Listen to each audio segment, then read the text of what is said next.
Welcome to Illini Drive Thursday night, 6 o'clock. We'll be here for the next hour, and it's going to be a little bit of an interesting show. Hi, I'm Isaac Trotter, joined alongside my producer, Tati Perry. What's up? Eli Schuster is usually on the show. He is out tonight with a personal thing, and Brian Binns is also on our show as well, and he will be a little bit late. So it'll just be me and Tati for the first little bit.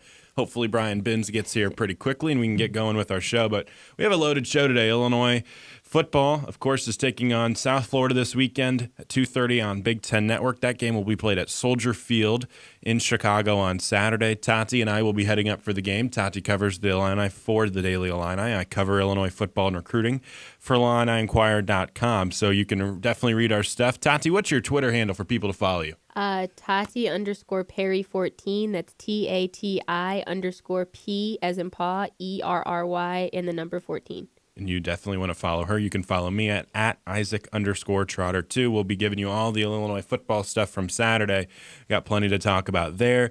We also are going to talk a little bit about Illinois cross country. There was some news that was broken on IlliniInquirer.com by Gavin Good, one of a good friend of ours. He had some news about junior star John Davis, who, he got a lot of fame last year for running under a 4-minute mile.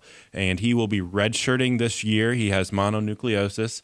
So he'll be out for the entire year. He also has a stress fracture in his foot. He's lost like 6 pounds when you're a runner. Tati knows all about that. Losing 6 pounds is pretty significant. That's a big old drop. Yeah, so John Davis will be redshirting this year. Illinois hopes to get him back soon. Baseball tonight, the Cubs and Washington are playing right now in our nation's capital. It's 3-3 in the bottom of the 8th inning. The Cubs had the bases loaded with one out in the top of the 8th, but they didn't score. The Cardinals, they will be playing the Dodgers tonight in the beginning of a 4-game series. It should be a huge series for the Cardinals. They're 2 games up in the wild card above the Dodgers. Clayton Kershaw for LA will go tonight against Austin Gomber, a matchup of 2 pretty solid lefties. Obviously, Kershaw's resume is so long. The former Cy Young winner is a heck of a pitcher, but Austin Gomber, the rookie, is undefeated this year, so that'll be an interesting thing.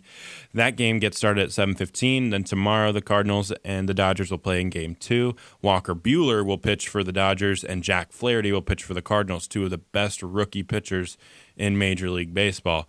Some other news that we need to get to, and we'll talk about definitely later in the show, especially when Brian is on, is E.J. Liddell, one of the top targets in the class of 2019 for Illinois basketball, just announced his top 3 yesterday.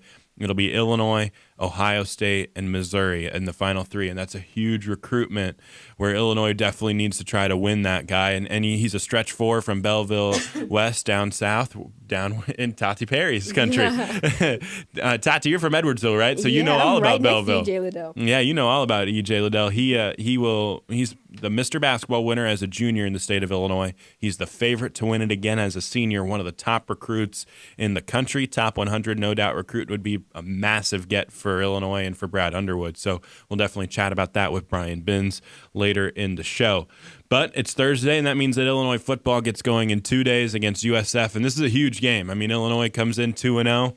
They beat Kent State in the opener 31-24. A.J. Bush led a furious second-half rally, and then they battled back and beat Western Illinois also. They were down 7-0 after the first quarter, but M.J. Rivers, the freshman, came in relief of an injured A.J. Bush and threw a couple touchdown passes to fellow freshman Edwin Carter. Illinois took a 14-7 lead in the second quarter and kind of cruised to a 34-14 win. But, USF, the team that they're going to play this weekend, they are not Western Illinois and they are not Kent State. This team's a very, very good team. They crushed Illinois last year, 47-23, in a game that wasn't that close. And Illinois will have, they'll have their work cut out for them. And, the big news of the team right now is the suspended players. And if you haven't heard, Bennett Williams, Nate Hobbs, Lou Dorsey, Carmani Green, and Dion Pate have all been indefinitely suspended for the first couple games, and we expect them to be suspended for this third game. I was at practice on Tuesday. You were at practice, right, on Tuesday as well, and we saw that those guys are in scout team uniforms, and it doesn't look like they're preparing to play. So it's obviously unfortunate when you have 5 guys like that out, right? I mean, especially since they are the playmakers of the team, and that they're the guys who the team has been looking to previously to bail them out, having them not in the game, especially in a game that's going to mean so much. This rematch is going to take everything that all the best that the Illini have, and they aren't going to have necessarily what they expect is their best on that field today. Yeah, on Saturday. It'll definitely be an uphill battle for Illinois football, but it's not one that they can't win. You know, USF comes into this game. They've allowed over 400 yards of rushing per game. They're one of the worst teams in all the country in stopping the run. Their defensive line is very undersized. They don't have one defensive lineman that's over 300 pounds.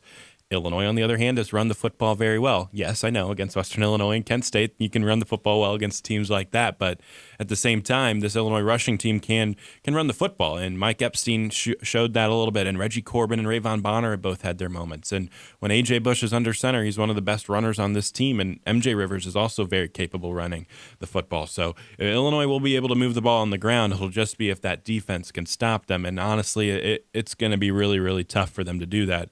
Blake Barnett is the star quarterback for USF. He transferred to USF after stints at Alabama. He was also at Arizona State. He's thrown for 5 touchdowns and just 1 interception in his first couple games, and they've been against a pretty solid team. They beat a good Georgia Tech team, so Illinois defense will have their work cut out. But on Twitter today, we were kind of seeing some things about these suspensions, and people were really saying, does Illinois value winning if they're going to have their guys suspended? And look, I understand it. Bennett Williams and Nate Hobbs are 2 of your best players on the team. Bennett Williams is an All-American safety. Nate Hobbs is the best cornerback on your team. Lou Dorsey's the best tight end on your team, and it's not even close. He's probably the second best wide receiver on this team right now, too. So I get that having those guys are out, but at the end of the day, rules are rules. And it's not Lovie Smith's fault that he has to suspend these 3 guys. And they made a mistake. They've been suspended by the team for violation of team rules. And that's kind of the end of the matter. And Illinois is not, I personally believe that Illinois is wanting to build a culture, and they want to build a foundation and build a culture of that's, you know, that's based on honesty, and it's based on, you know, the good things that we need to be doing, and based on integrity. And we've seen that at Baylor. You know, at Baylor, they hid certain instances, and they let players play after having terrible accusations of rape and all those allegations. And we've seen it at Ohio State. We've seen it at Penn State. We've seen it at Michigan State, where people in power can cover up certain issues, and, you know, they are always pushing forward because winning. And then we let all of these terrible things happen. And I really appreciate that from Lovie Smith and Josh Whitman, standing up to certain things and not letting these things fly. Because, Tati, if you look at this team, having Bennett Williams back and Nate Hobbs back and Dorsey back would be super nice and really help Illinois, might even beat USF with those 3 guys. But if you don't do that and those guys are out on the field, it's a pretty bad precedent that you're setting, not only to those guys, but the rest of the team. Yeah, I completely agree with you. I think that when you have these rules in place and you take these, you cover them up, you give these kids cover-ups. What? When it's not fair for the people who are the rule followers, the people who are working very hard, and the people who are doing everything to be beat out because somebody's maybe slightly more athletic in that instance, and then they'll never get a chance to shine. But it's also just not fair for you're not just building athletes who bring revenue into your school. You're putting productive members of society out there, and you're just, by covering them up and just saying because you're good at this, you get to get away with everything. You're not building a good person. You're not building a foundation. Exactly. Yeah. And so, you know what? I completely stand by Lovie. I understand that, hey, maybe these guys can contribute very well to a win, but they broke the rules. They knew the rules were there. They broke them anyway. And we don't know how long ago they broke the rules. We don't know when, but the guys have seemed to come very much to terms with the fact that they aren't playing right now. They have accepted their consequences. They know they did something wrong, and I guarantee they won't do it again. So, yeah, this punishment sucks. It's the worst thing for them right now and for the team maybe right now, but I think it's more valid than anything. And the fans on Twitter, sorry, but I absolutely disagree with you. Yeah, and I think when we look at this team and we see the future of where Illinois football is going, the future is pretty bright. And you have Isaiah Williams and Marquez Beeson coming in the class of 2019. We also have to remember Bennett Williams, Nate Hobbs, Lou Dorsey, Carmani Green, and Deion Pate. These guys are all 19 years old. They're very young. All of these guys have 2 to 3 years of eligibility left after this season. And if you can curb something like this right now, I guarantee once burnt, twice as careful is the phrase that you always hear. And if you're going to get in trouble as a sophomore, you can guarantee that when you're juniors and seniors, and when Illinois is going to be really good in 2019 and has a chance to be a special team in 2020, Bennett Williams and Nate Hobbs and Lou Dorsey are going to be a big part of that team. And they can do that if they've had that precedent set, if they understand that if I do this, there's going to be a consequence, and it makes you want to evaluate your decisions. And hopefully those guys can understand what they need to be doing, and I think they will. I think Lovey wants the team to look at these guys as leaders, and I think after going through something like this, they're going to be stronger leaders, and they're going to be people you would want to look up to because, I'm a little sick, guys. They're going to be people that you want to look up to because they have gone through something. They have been at their lowest point in regards to the team. They've been at their lowest point, and they've come back from that. And if they're able to return and come back from that and still be the leaders and the good people that Lovey wants them to be, then I think they would be stronger leaders, and I think they would be more productive on the team as well anyway. Completely agree. And the precedence that you set with your team is they understand that you can be a starter, you can be the best player on the team like you are Nate Hobbs and Bennett Williams. But if you mess up, you've made a mistake, you're going to have to pay those consequences, which I think is a really good thing to see.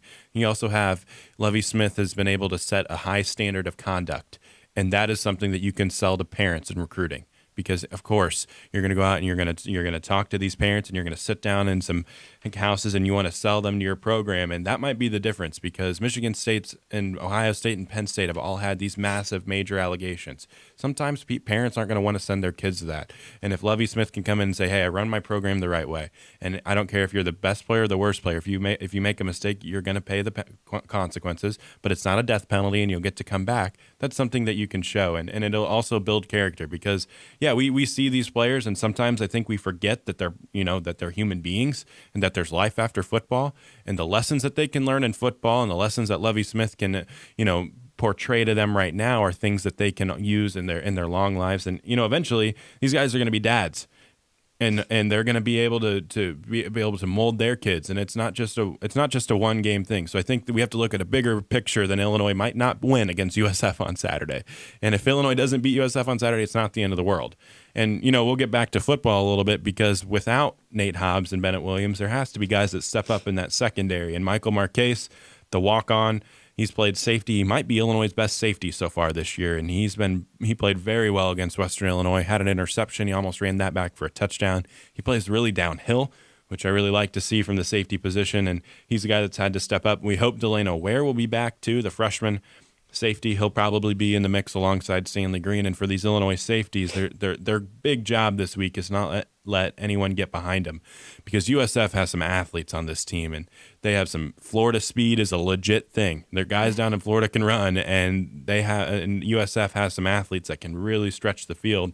It'll be really important for Illinois not to let those guys get behind them, because if USF is able to move the ball down the field and USF is really crushing Illinois offensively, I don't know if Illinois has the offense to really keep up with a potent offense like USF.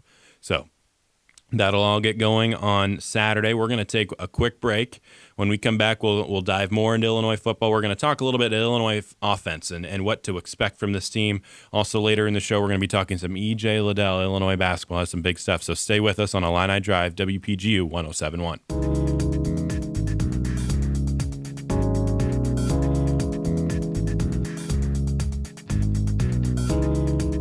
Welcome back to Illini Drive. On Thursday night, Isaac Trotter joined alongside Tati Perry. We're talking Illinois football.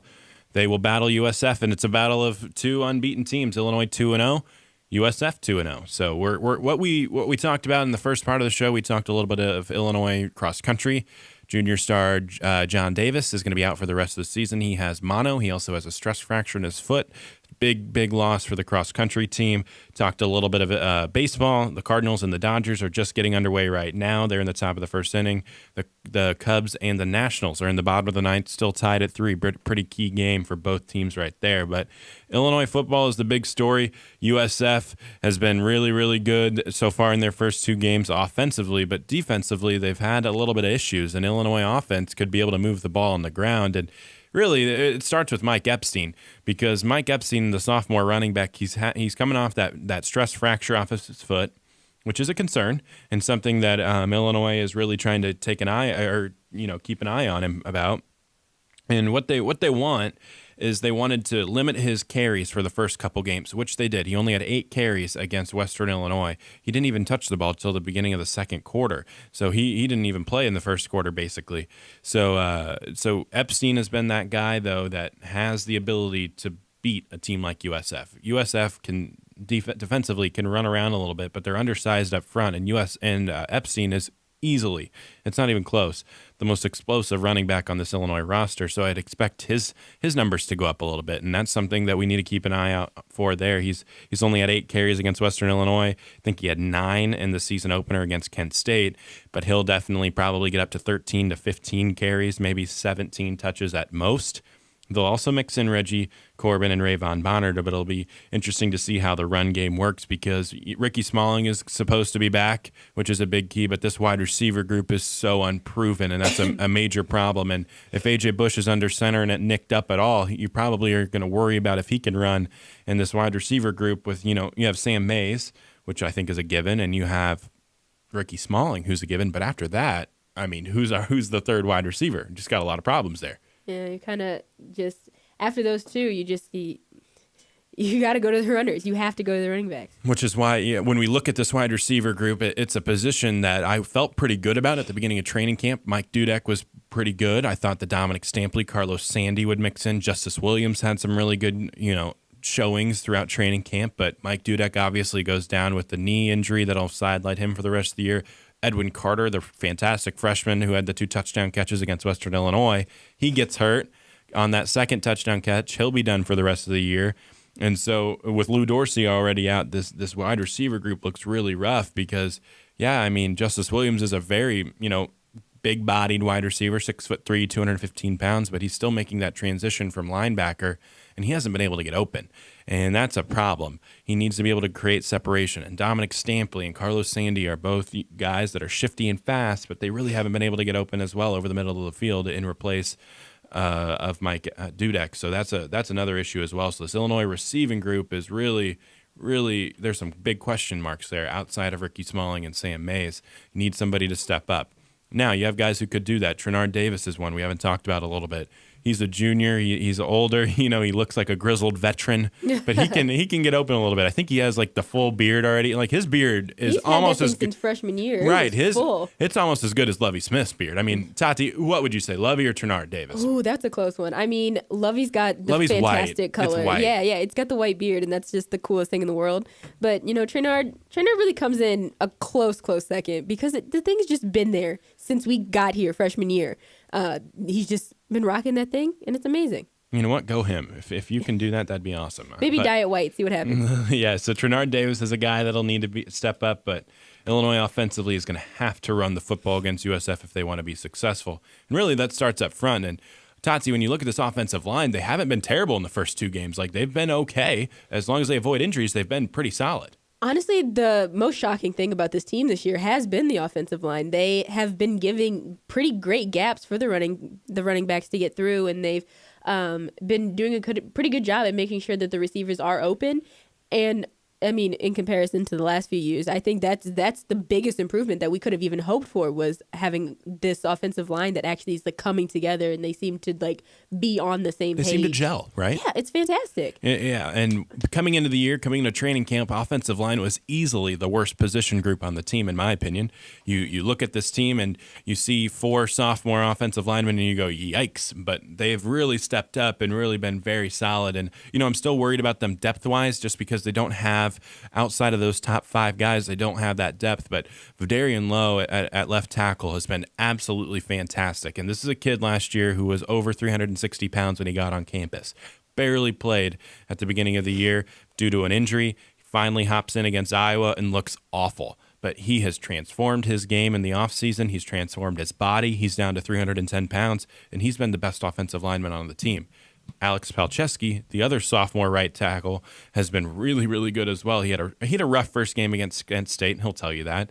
But he had a much better game against Western Illinois. Was able to move the ball, move his defender push him around, especially in that run game. And then Doug Kramer and Nick Allegretti, they're both very solid guys. You know what you're going to get from both of those guys. Nick Allegretti hasn't had a fantastic start to the season, but he's not been terrible. He's a above average Big Ten offensive lineman. Nick Allegretti is definitely that guy you can count Yeah. on. He knows what he's doing. He's there for the young guys to look to for leadership. He's just that guy. He's a molder. He can Yes. mold these people and these young sophomores into what they need to become. And Allegretti is a veteran, solid force on this team who's done a very good job at right guard.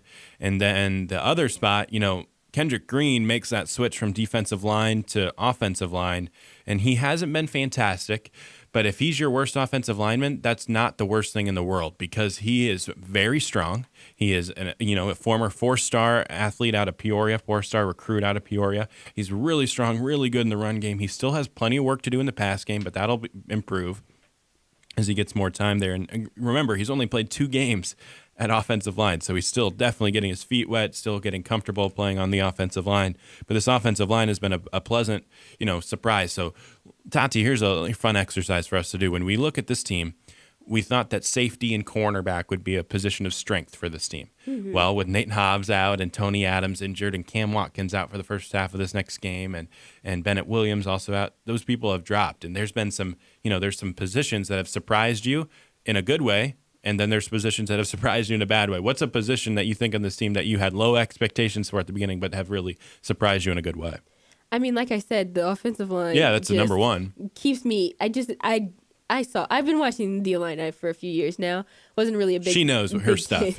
She definitely knows her stuff. Wasn't a Big Ten person until I got here, and then I started watching it. I was like, this offensive line is the saddest thing I've ever seen. And now it's not the saddest thing I've ever seen. They're a little nasty now, aren't they? Yeah, it's amazing at this point. I mean, they're not amazing by anybody else's standards, but for Illini in the last few years, they're amazing, and they are what's shocking and surprising me. However, on the other side, the defensive line has been falling apart. Exactly right. They have been, I think the one thing we could count on the first few years here were that would have been 2016, 2017. It would have been the offense or the defensive line can stop. When it comes down to it, they can stop. And that was just the biggest thing I could recall from standing in the being in the fan section and watching these games. It was when they got down to it, when it got down to first and goal, we stopped the ball, and that was just what we could count on. Illinois defensive linemen have been good throughout the years. Dewan Smoot, Jahad Ward, the one I think of Carol more than anything. Phillips, yes, Whitney Merciless. Over the years, Illinois has been very good on the defensive line, and Bobby Roundtree and Isaiah Gay were supposed to be better this year, but they haven't been good in the first 2 games. They haven't been. They were better last year, which is the biggest shock. Is how did they go backwards? They don't get me wrong. They're doing decent, but they're not doing great. And we expected from the decent that they were doing last year to transform into great since everybody else seemed to grow. And they haven't. And maybe it's because maybe haven't necessarily felt as though they need to put their all into the game because they expected to win against Kent State and they expected to win against Western Illinois. So maybe this South Florida team will bring it out of them. Maybe that'll make them finally step up into the great role that we had originally planned for them to already be in. I agree with that, especially because Bobby Roundtree last year as a freshman was one of the better freshman defensive ends in the conference.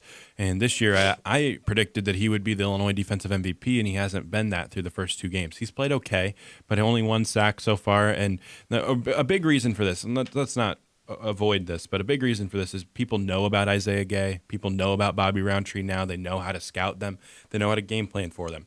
They weren't necessarily doing that at times last year, but you're right. These guys expected a little bit more. I expected the maturation from freshman to sophomore year to become a little bit more evident, and that hasn't necessarily been the case. But there are good things on the horizon because Tymir Oliver is going to be back, and Jamal Milan is going to be back, and Loreo Ladipo is going to be back, and those are your top 3 defensive tackles to go alongside Jamal Woods, who's been a terrific on the inside now. He was a former defensive end who moved to defensive tackle.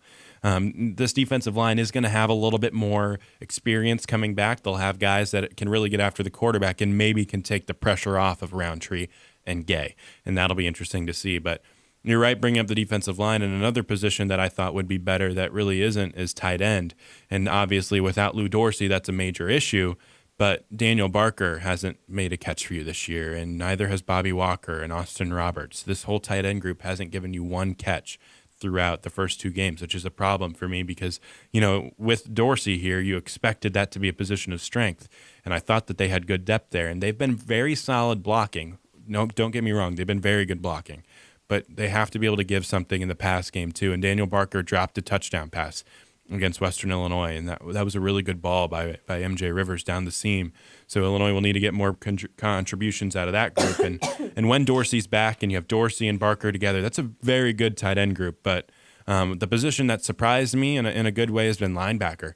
I was very concerned about them coming into the year if they have enough depth, but Jake Hansen and Delshawn Phillips have been absolutely fantastic. Jake Hansen had been raved about by Hardy Nickerson and Lovie Smith for the last, year as he comes back from this ACL injury, and he has been just as good as advertised, always in the backfield, always making plays. He doesn't get beat sideline to sideline, has great speed from an inside linebacker perspective, so very good there. Dele Harding has been okay as the third linebacker, not a problem to have that there. So Illinois, I felt really good about what they have at linebacker. Hopefully the defensive line can put a little bit more pressure on the quarterback this weekend because that'll help the secondary a lot. And Illinois is having those reinforcements back. We talked about Milan and Tymir Oliver and Jamal Woods who could be coming back, but Tony Adams can be also coming back, the sophomore cornerback.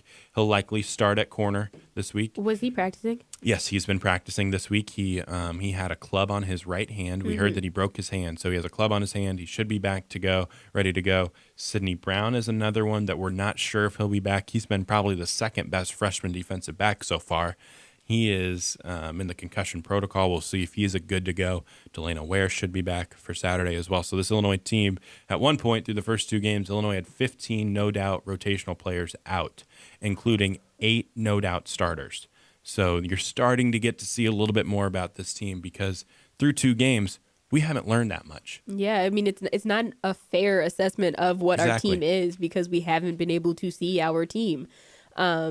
And that will change. I assume that the players will for sure be off probation by the Penn State game. I mean, I obviously don't know, but I assume they'll probably be off their probation or whatever. Every time Lovie talks about the injured players, he has talked about how they're just right on the brink of being ready, and if they're not ready this week, they are ready next week. And so Penn State, at the very least, will have a different team coming at them than what has played so far in 2018. I agree there. And when we talk about those suspended guys coming back, I talked to A.J. Bush after the Kent State game, and I asked him what his message was to those guys who are suspended. And he said, well, they just need to be ready for that Penn State game. And I don't know if he was necessarily supposed to tell me that, but that's kind of what the plan is. And it looks like they're going to be back for that Penn State game, which will be a huge, huge addition. And we're going to take a quick break, and when we come back, we're going to talk Illinois basketball because that Penn State game is not just big for Illinois football, it's big for Illinois basketball because E.J. Liddell is going to be on campus for a huge official visit, and we'll break that down next on Illini Drive, WPGU 107.1. Welcome back to Illini Drive. It's time to talk a little bit of Illinois basketball. Yes, I know it's only September, but Illinois basketball recruiting is getting going, and it all starts with E.J. Liddell, the top target in the class of 2019, power forward from Belleville West. He would do everything for Brad Underwood's Illini, plays the defensive side of the game really well, good rebounder, good three-point shooter, can finish inside the lane. He reminds me of a LaRon Black with even more athleticism.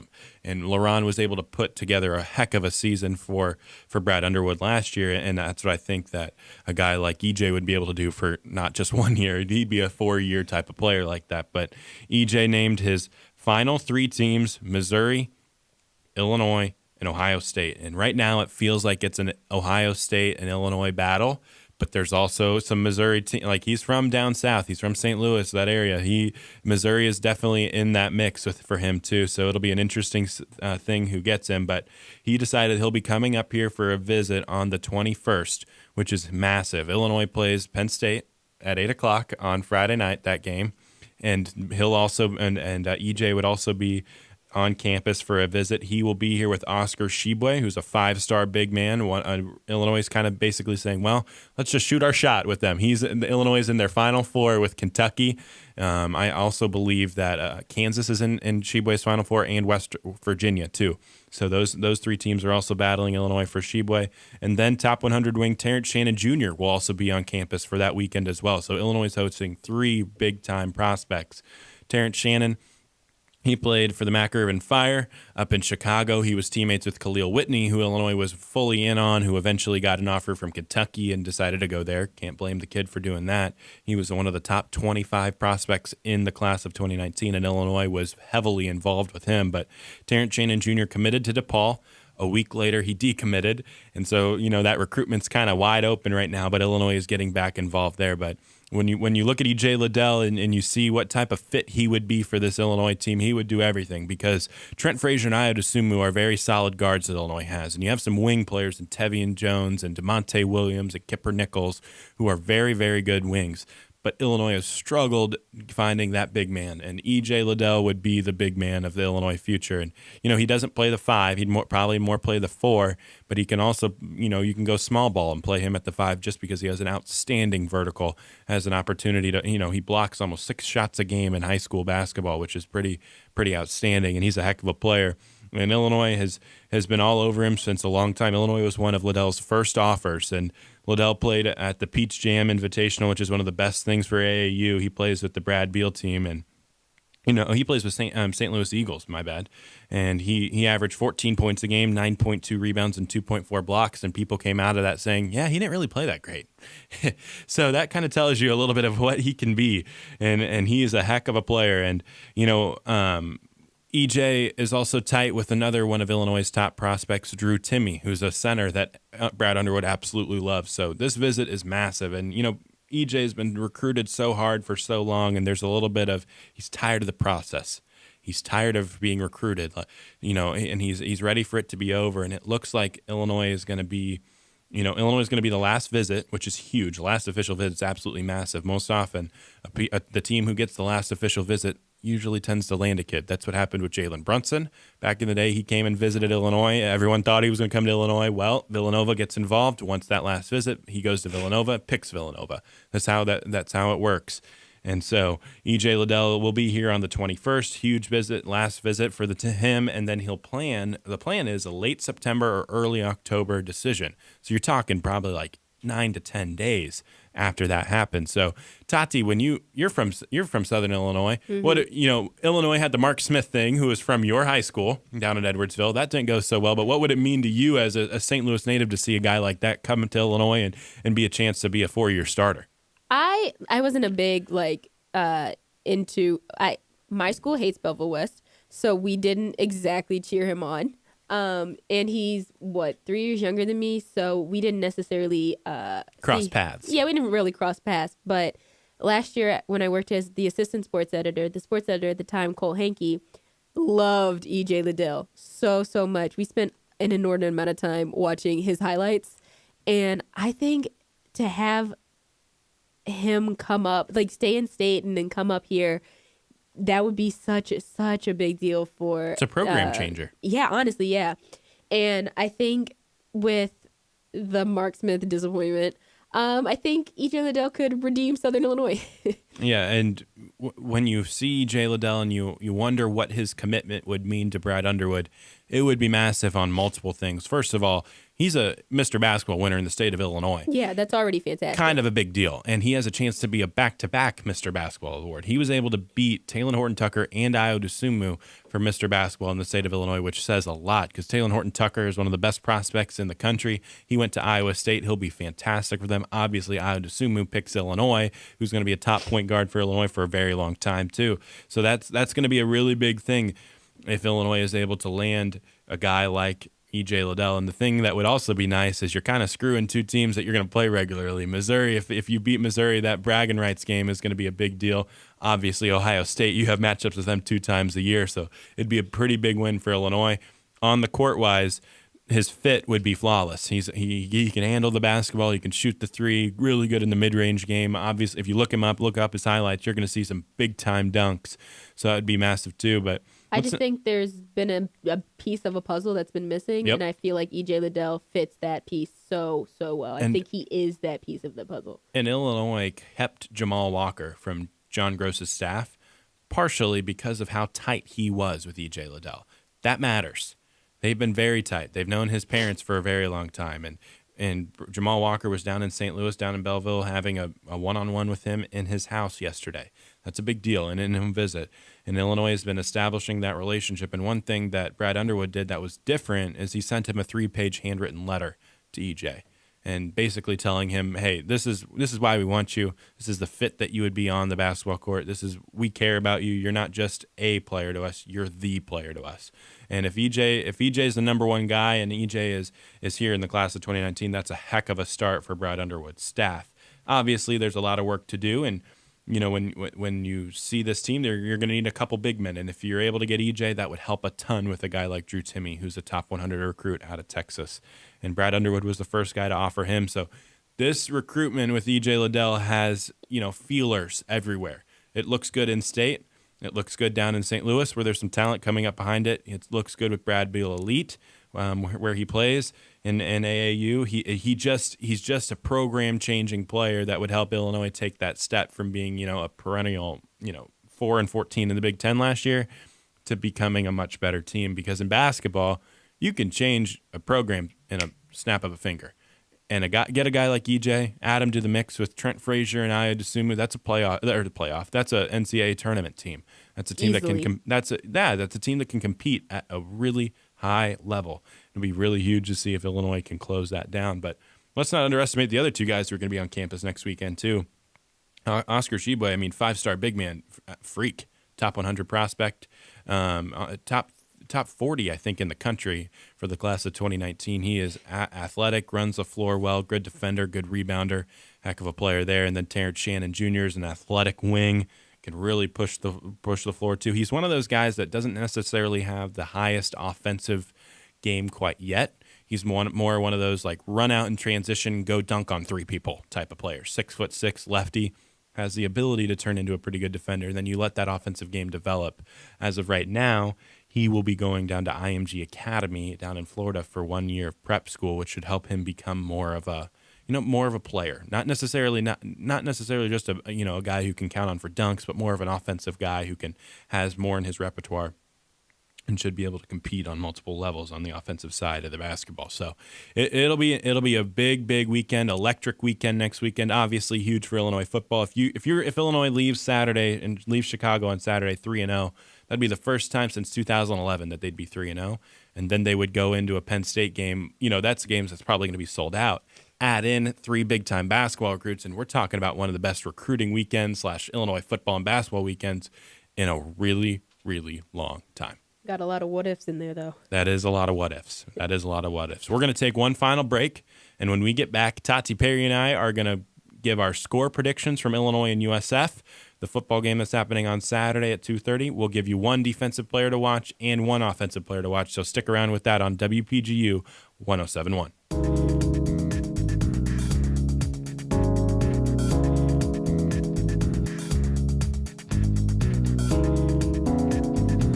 We got 10 minutes left on Illini Drive. Isaac Trotter joined alongside Tati Perry. What up? We've been talking Illinois basketball. We've talked a lot of Illinois football. And to end the show, we're going to give our predictions for the game on Saturday, and we're also going to give you one offensive and one defensive player. I will start with my prediction. And I don't know if you're going to necessarily like this, but I think USF beats Illinois 38-20 on Saturday, and here's why. The Illinois offense, I don't know if they have enough wide receiver weapons to be able to move the ball consistently down the field.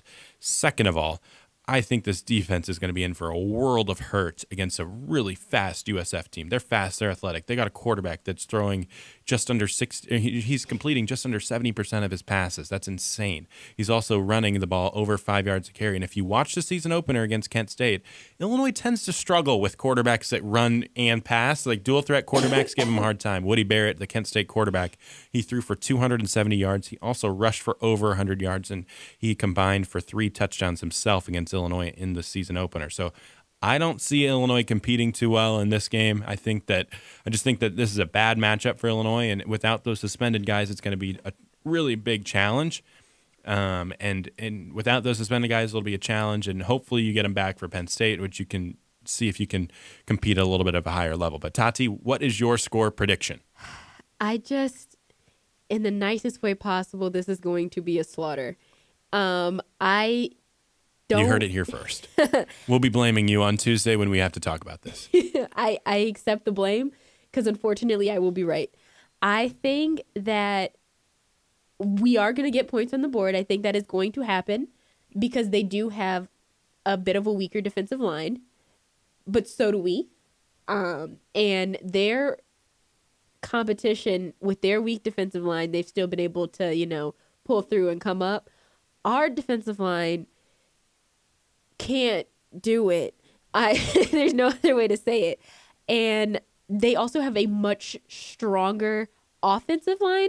And I think the offense will rip us to pieces. And that's just facts. I think the score will be 18 Illini, somewhere in the 40s, South Florida. And it hurts me to say this, and I really don't want that to be a thing. You know what? If we're both wrong, and we're talking about on Tuesday how wrong we were, that's not necessarily the worst thing in the world for Illinois. I prefer to be disgustingly wrong here. I prefer that the Illini come through and just, Cinderella story it and come through and just destroy South Florida. It'd be huge. It'd be huge for this program. Let's do this. One offensive player from both of us. I'll start. My offensive player is Alex Palczewski. I think that when Illinois is good, that offensive line is really good. And Alex has had he had a rough first game against Kent State, bounced back with a solid performance against Western Illinois. And I want to see how he competes against a big-time opponent. I want him to see how he competes in his first real test of the year and see if he can really compete at a high level. Because if he is able to protect A.J. Bush's blind side, remember, A.J. Bush is a lefty, so that right tackles the blind side. That'll be a big thing. And if he can also pave the holes for for the running backs and for A.J. Bush to run, then I think Illinois could do some things offensively. Tati, who's your offensive player to watch? I'm going to go with either Epstein or Corbin. I just think the running backs will be so vital in this game. Especially with the fact that we have to run. We just have to run the ball. Effectively run the football, yes. Yeah, and Epstein talked about on Tuesday at media availability that he knows these guys. And these are guys that he's played with growing up. And maybe might give him a bit of an edge. And hopefully that edge will make him a watch-worthy player. I like it. Defensively, my player to watch for this game is Jartavius Martin. And he's the freshman cornerback. He's looked pretty solid for Illinois through the first couple games, but he's going to have a huge challenge against a really, really physical USF wide receiver group. Like these wide receivers for USF, they might not be super tall, but they're 6'3", they're 215 pounds, they're athletic, they're physical, they're strong, they're great blockers. Lovie Smith brought that up in his Monday press conference, how good of blocking this wide receiver group is. So that'll definitely be something to monitor. And if Jartavius can play physically, get through those blocks and be able to compete at a high level, the Illinois secondary could be okay. But if Jartavius is struggling and Tony Adams looks rusty on his return from an injury and Cam Watkins isn't out there till the second half, then this game might be over before Watkins gets out there to help because you just have really no depth at safety and no depth in that secondary right now. I think for me, my defensive player is going to be Isaiah Gay. He has been on the ups and ups recently. He's had a much better game against Western Illinois. He's been progressing pretty well, and I think that South Florida is his time to shine. I think that's when he's really going to come up and be the person we predicted him to be these last few games. Him and Bobby Roundtree have solidified themselves as people that we expect to be more than they have been being. So I think Isaiah, with his progression, I think this will be a very, very good game for him. Isaiah Gay, obviously the speed rusher off the edge, it'll be huge for him. And for Illinois football. Like, we can talk about the magnitude of what this game means to the program, but Illinois hasn't been 3-0 since 2011. You win this game on Saturday against USF. That puts you, that kind of sends your message to those recruits. And I've talked to a lot of recruits, and Illini Inquirer is what we're known for, is talking for recruiting and stuff, especially. And we'll also cover Illinois football and basketball. But Shaman Cooper and Keith Randolph are two of the top prospects in the class of 2019 that Illinois is pushing for. And you ask them what they wanted to see from Illinois, and the thing was wins. They want to be able to say, okay, I'm going to come to a program that is on the way up, because Shaman Cooper is a top 300 prospect in the country. He has an offer from Oklahoma. You compare Oklahoma and Illinois football, it's not real close. Oklahoma has a perennial power. They're always competing at the top of the Big 12. Illinois, on the other hand, has really struggled over the years. So you couldn't blame a kid like Shaman Cooper for picking Oklahoma. But when Illinois has this relationship, and when Illinois has been recruiting you the longest, the last thing that you have to do is win. You beat USF on Saturday, you move to 3-0. That gives you so much momentum on the recruiting trail, because now you're showing, hey, we got this under control. Hey, now 2019 is the year that we can actually compete at a higher level. 2020 is the year that we compete at a very high level and possibly win a Big Ten championship. Because if you're able to show that, the recruits are going to come on board. Because you can sell Liddyville all you want, and you can sell the relationships that you have, and Corey Patterson and Thad Ward being really good men, and Lovie Smith and Hardy Nickerson and Gilbert all have just years and years of experience in the NFL. You can sell that all you want. But at the end of the day, the reason Alabama gets the players that they get are because they win. Because they win. They're a winning team. The reason Ohio State is the number one team in the Big Ten every year is because they win. And Illinois has to, at the end of the day, you can't keep selling all this off the field stuff. At the end of the day, you have to prove it on the football field. And Illinois hasn't really been able to do that over the last 2 years. And if you beat USF, that's the biggest win in Lovie Smith's tenure. It's probably one of the biggest, wins for Illinois since Tim Beckman late in 2015. 2015 when they went 6-6. That's a long time ago. And so Illinois has to be able to go up to Chicago. And another thing is Chicago has a ton of Illinois alums. Illinois is going through the process right now of raising a lot of funds financially, and they need to be able to prove that to those donors up there that Illinois football is getting back on the map. And Illinois football is ready to take that next stride forward. And if you beat USF, you move to 3-0, you get the momentum behind your side, because you go into a Penn State game that's tough, and you probably aren't expected to beat a team like Penn State, who's ranked number 11 in the country right now. But it sets you up next week, the following week, to play a Rutgers team who is not good. And you're better than Rutgers. You're better than Rutgers, Alana. You are better than Rutgers. And you beat USF, and you go into Penn State, and you maybe play tough but not necessarily win. You go into Rutgers, a game, and you could beat them and be 4-1 and have a chance to set yourself up for bowl eligibility, which would be absolutely massive for this team. We have to get out of here. It's almost 7 o'clock. Isaac Trotter joined alongside Tati Perry tonight. Thank you so much for listening to us. You can listen to Jake Hassan and his group on Monday and Wednesday. You can hear their reaction to Illinois USF. They'll also probably break down the Bears. Will play the Seahawks on Monday Night Football. We'll be back on Tuesday. I promise we'll have a full show. You won't just have to hear me and Tati talk all day on Tuesday.